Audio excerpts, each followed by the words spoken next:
कि एक 14 साल का बच्चा है अस्मित गौतम, उसके ऊपर एफआईआर दर्ज कर दी गई है, उसको कैसे देख रहे हैं आप? देखिए, जिस उस बच्चे की बात कर रहे हैं ना गौतम का, वो जी। बच्चा का हमने भी देखे हैं, सुने हैं कि एफआईआर दर्ज किया गया।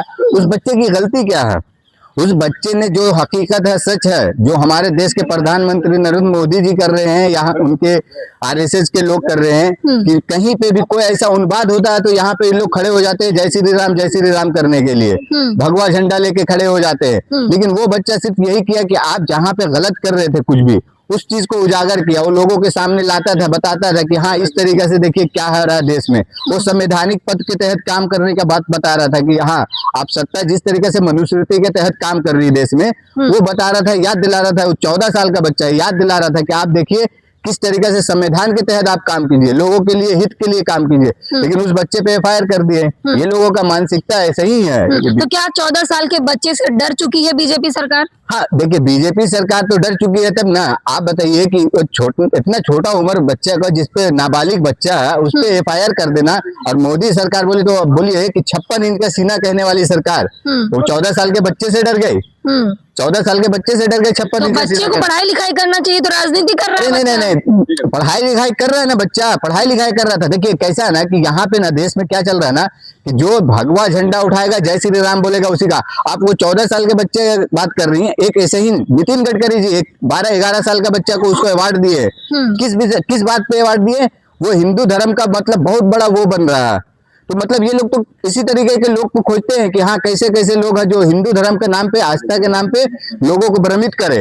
और इस तरीके से वो बच्चा तो क्या उजागर कर रहा था, लोगों को सच्चाई बता रहा था कि देखिए आप अपने देश में क्या हाल है, किस तरीके का हाल है। किसी को भी उठा के जेल में डाल देते हैं, किसी को जो बलात्कार का अपराधी है उसको छोड़ देते हैं। तो ये सब चीज वो बता रहा था ना, क्या गलत किया वो बच्चे तो ने। क्या युवा आज के समय में सवाल पूछेंगे सरकार से तो उसके ऊपर एफआईआर दर्ज हो जाएगा, जेल में डाल दिया जाएगा? नहीं देखिए, ये तो हो ही रहा है ना। आप ये देखिए, युवा वो इतना छोटा बच्चा से जब सरकार डर गई, 56 इंच के सीने वाली सरकार, तो आप देखिए कि किस तरीके से सोनम वांगचुक को आप जान रहे देख रहे हैं, लद्दाख के बेचारे वो आर्मी के लिए, इंडियन आर्मी के लिए कितने बड़े बड़े काम किए हैं, उनको जेल में उठा के डाल दिए।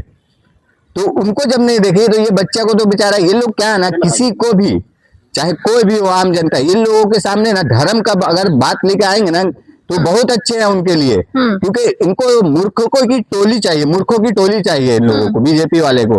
और जो सच बोलने वाला है, उन लोगों से इन लोगों को डर लगता है कि आज अगर हमारे सच्चाई किसी के सामने साबित कर रहा, दिखा रहा, तो हमारे तो मूर्खों की टोली अब तो राजनीति हो रही ना सर, अखिलेश यादव भी कूद पड़े हैं इसमें। नहीं, ये देखिए राजनीति किस तरीके से, राजनीति मतलब आप किसी बच्चे को, जो इतना नाबालिग बच्चा है, जिसपे आप सोचिएगा कि उस पर कोई एफआईआर करने के लिए सोचना चाहिए था कि हाँ आखिर उसका अपराध क्या, उसका गुनाह कानून के तहत क्या क्या गुनाह किया ऐसा।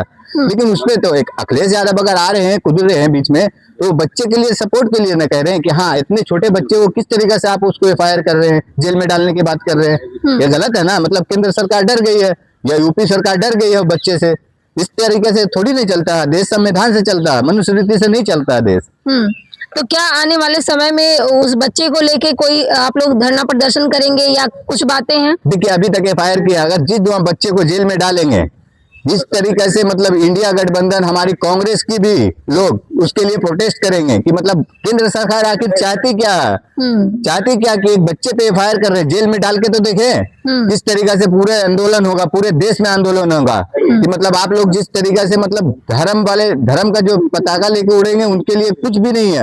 और जो बेचारा सच्चाई बता रहा है, अच्छाई बता रहा है, दिखा रहा है, जो लोगों को जागरूक कर रहा है, उसको आप जेल में डाल रहे हैं, ये गलत तो है। क्या अस्मित गौतम को दलित होने की सजा मिल रही है? नहीं, ये तो देखिए अस्मित गौतम जो दलित है, सिर्फ उनको ही नहीं दलित होने की सजा मिल रही देश में ना। 2014 के बाद से, 2014 के बाद से जब से सरकार में, केंद्र सरकार में मोदी जी की सरकार बनी है, तब से मतलब ना देखिए सिर्फ गौतम वो मतलब वो जो है ना अस्मित गौतम को ना सिर्फ इस तरीके से नहीं प्रताड़ित किया जा रहा है कि वो दलित है। देखिए देश में ना दलित हो, आदिवासी हो, माइनॉरिटी है, कोई भी अल्पसंख्यक हो, सबको इस तरीके से दबाया जा रहा है। आप देखिए कि किस तरीके से वो एमपी में वो बेचारा एक यादव था, टिक्की रखा था, उसका टिक्की उखाड़ दिया। आप देखिए यहाँ पे वो लड़की को, बेचारे के लड़की को, माँ को मार दिया। एक लड़का को, अभी इसमें सबसे बड़ा इंटरेस्टिंग बात देखिए कि मतलब एक बंदा को नेपाल में जला देता है, उसके लिए हिंदुस्तान के हिंदू संगठन लोग हिंदू जगह यात्रा कर रहे हैं, तलवार बांट रहे हैं देश में। और वही काम किया यहाँ यूपी में कि जो एक बंदे को जिंदे जला दिया, दलित है वो भी, उसके लिए कोई हिंदू संगठन के लोग नहीं जागे, कोई नहीं जान रहे। और बांग्लादेश को ये लोग चले थे कि हाँ बांग्लादेश से लड़ने के लिए चले थे। आखिरी सवाल है कि क्या 56 इंच का सीना उस 14 साल के बच्चे के सामने सिकुड़ गया है? देखिए 56 इंच का सीना जो है ना, सिकुड़ गया क्या, ये मतलब इस तरीका से जो मोदी जी अपना 56 इंच का सीना दिखाते थे ना कि मोदी है तो मुमकिन है, तो ये देख लीजिए मोदी है तो मुमकिन की एक किस तरीका का काम कर रहे हैं। जो 56 इंच का सीना वाले एक 14 साल के बच्चे से डर गया, 56 इंच का सीना सिकुड़ के इस तरीका का हाल हो गया है। तो क्या लग रहा है आपको कि बंगाल चुनाव में ओवैसी उतरेंगे मैदान में? देखिए ओवैसी उतरेंगे मैदान में जी। क्योंकि ओवैसी तो सबसे पहले बीजेपी के बी टीम है। ओवैसी का इनका यही काम ही है कि मतलब जहां पे देखेंगे कि विपक्ष का जो महागठबंधन हो अगर कहीं पे या इंडिया गठबंधन का, जहाँ पे कैंडिडेट मजबूत देखते हैं वहां पे ओवैसी जी अपना कैंडिडेट उतार देते हैं। और जहां तक कि आप बोल रही हैं कि बंगाल का और महाराष्ट्र का, आप देखिए महाराष्ट्र मुंबई में जो बीएमसी का रिजल्ट आया है उन्होंने कुछ 7 या 8 सीट जीते हैं। अब 8 सीट में इन्होंने इतना मतलब उद्यम मचा रहे हैं कि मतलब हमने वो बुरखे वाली को सीएम और पीएम बनाने चल रहे हैं। पहले वहां पे अपना मुंबई में कहीं पे एक तो एमपी तो बना के दिखा दो, ओवैसी जी को कह रहे हैं और एक एमपी तो बना के दिखा दो। वो इस तरीके का मतलब उन लोगों को क्या है ना कि जिस तरीके से बीजेपी हिंदू के नाम पे जय श्री राम कर करके वोट लेने के लिए काम करती है, तो ये अब मुसलमान के सामने जाते हैं अल्लाह के नाम पे वोट मांग रहे हैं। अब देखिए किस तरीके से मतलब संविधान से देश चलता है। ओवैसी जी का हम कदर करते हैं कि बहुत अच्छे वो प्रवक्ता के तौर पर हमें लगता है कि है नेता है, प्रवक्ता कैसे? नहीं मतलब वो नेता है, किस टाइप के नेता, नेतागिरी इस तरीके से मतलब वो आप गंदी राजनीति कर रहे हैं। क्या गंदी राजनीति? ये क्या मतलब जिस जगह पे आप देखेंगे कि इंडिया गठबंधन का जहाँ पे कैंडिडेट है मजबूत है, वहाँ पे आप जाके अपने कैंडिडेट क्यों उतारते हैं? तो इंडिया गठबंधन अपने उनमें शामिल ही नहीं कर रहा अपने दल में? नहीं इंडिया गठबंधन क्यों किस तरीके से शामिल करेगा? जिस जगह पे अगर लगेगा कि हाँ शामिल करने का, आप जब शामिल करने की बात करने, तेलंगाना में किसकी सरकार है? कांग्रेस की है। वहाँ का स्पीकर कौन है आप जानती है ना? वहाँ का स्पीकर इसके भाई को ही तो बनाया गया ना, असदुद्दीन ओवैसी को। क्यों बनाए?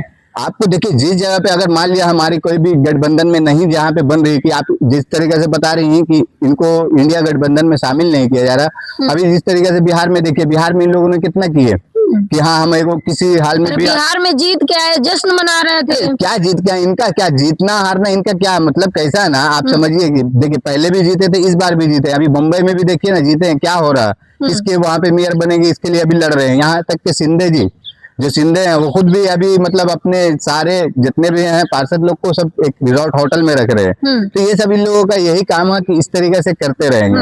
देखिए सवाल सुन लीजिए, जिस तरह से बिहार में जीते हैं, फिर महाराष्ट्र मुंबई में जीते हैं, अब बंगाल की बारी है। नहीं ये बंगाल की बारी है। जिस तरीके से देखिए बंगाल में तो ये ओवैसी जी अभी बी टीम, ए टीम तो ऑलरेडी मोदी जी और अमित शाह जी तो खुद चुके हैं। 2 दिन से तो मोदी जी का वहां पे चालू है हंगामा कि हम यहाँ पे मतलब इस तरीके से, जिस तरीके से गुंडे की सरकार थी बिहार में वहां से उखाड़े हैं, गुंडे की सरकार यहाँ बंगाल में उखाड़ने आए हैं। तो ये बंगाल यूपी बिहार ना समझे कि बंगाल है वो। यूपी बिहार में आप कर सकते हैं धर्म के नाम पे, जात के नाम पे, लेकिन बंगाल में ममता दीदी को उखाड़ना और इंडिया गठबंधन के लोगों को उखाड़ना बहुत सोचना पड़ेगा मोदी जी को, अमित शाह जी लोग को। इस तरीके से नहीं। और ओवैसी जी का जहाँ तक का सवाल है वहां पे देखिएगा इनका तो खाता भी ना खुलेगा ओवैसी जी का। जीतने जा रहे हैं। क्या जीतने जा रहे हैं? ये तो बता रहे हैं ना कि बुरखे वाली को पीएम बनाएंगे। वो जब बनाएंगे ना तब बताइएगा कि हाँ बनाएंगे। अभी आपने देखा नहीं महाराष्ट्र में? देखिए वो किस तरीके से आप पार्षद का कहाँ लेके चल रही हैं आप? एमपी तो दिखाई, शुरुआत तो हो चुकी है ना, शुरुआत हो चुकी है मतलब उस तरीके से तो आप देखिए तो शुरुआत तो बिहार में भी इनका 6 सीट आया है विधायक का, तो उससे क्या करने का? 5 6 4 2 तो किसी का भी आ जाता है। आप बनाने की बात कर रहे हैं। आप तेलंगाना जो हैदराबाद है, हैदराबाद से आगे तो बढ़ ही नहीं पाए। आप हर जगह पे जाएंगे हिंदुस्तान में, हर एक जहाँ पे कैंडिडेट देखेंगे इंडिया गठबंधन का, कांग्रेस का, वहां पे ही आप जाके हंगामा खड़ेंगे। क्यों नहीं वहां पे खड़ा कर दे अपना कैंडिडेट? जहाँ पे बीजेपी का कैंडिडेट, क्यों नहीं एनडीए का जहाँ पे कैंडिडेट है वहां पे क्यों नहीं खड़ा करते आप अपने कैंडिडेट को? ये सिर्फ कैसा ना बी टीम के तौर पे काम करते हैं ओवैसी जी। और इस तरीके से सबसे बड़ा है ना कि इसमें क्या मुसलमान को भ्रमित करने वाला काम कर रहे हैं। अरे मुसलमानों के नेता है, मुसलमानों के हितैषी है। देखिए ऐसा कुछ नहीं है कि वो मुसलमानों के नेता है। मुसलमानों के नेता किसके नेता है? वो कैसा ना बीजेपी आरएसएस के बी टीम है, उनके नेता है वो। और दिखाने के लिए खाली मुसलमान अल्लाह का नाम ले रहे हैं, जैसे ये जय श्री राम का नाम लेते हैं वैसे वो अल्लाह का नाम लेते रहते हैं। यहाँ कुछ नहीं है, वो इन लोग ऐसे ही करते रहेंगे हंगामा। अरे मुसलमानों की हित ऐसी है, जहाँ जहाँ घर तोड़ा गया उनको कहते हैं कि मुसलमान, मेरे भाई का घर तोड़ा गया, बुलडोजर चल रहा है। ठीक है ना। अब जैसे घर तोड़ने की आप बात कर रही, बिहार में जाइए, उनके उन्हीं के जो जिस क्षेत्र से उनके कैंडिडेट जीते हुए हैं वहां पे कितना बुलडोजर चला। क्यों नहीं जाके एक जगह भी कहीं पे देखें कि अवैसी जी खड़े हुए या उनके कोई भी कैंडिडेट आके खड़े हुए कि हाँ यहाँ पे नहीं तोड़ने देंगे। वहां पे तो आप देखिए कि किस तरीके से जो मतलब 10-10 हजार रुपया देकर वोट लिए थे वो गरीब लोग को बेचारे का आज बेघर कर रहे हैं। तो जाके खड़े होना चाहिए ना ओवैसी जी को कि हाँ क्या कर रहे हैं।